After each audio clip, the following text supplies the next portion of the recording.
Señores, este señor es un delincuente, igual que su amo, Teodoro Obiang Mbasogo. L'ambassadeur de la Guinée équatoriale se fait chahuter par des opposants de son pays. Lui est venu au palais de justice de Paris, contrairement au vice-président équato-guinéen Théodorin Obiang. En appel, sa peine a été alourdie dans l'affaire des biens mal acquis. 3 ans de prison avec sursis, 30 millions d'euros d'amende et des confiscations. Nous avons sollicité son avocat qui n'a pas donné suite. La défense des parties civiles, elle, a parlé d'un verdict historique.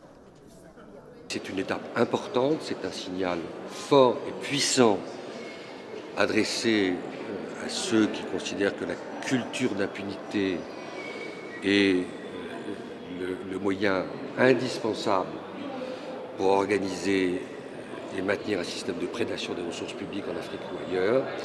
Obiang, qui est le fils du président de son pays, peut encore saisir la Cour de cassation. En Guinée équatoriale, plus de la moitié des habitants vit sous le seuil de pauvreté.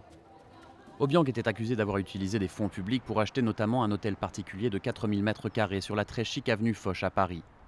Il conteste devant la Cour internationale de justice les perquisitions de cet immeuble qui, selon lui, sont des locaux diplomatiques.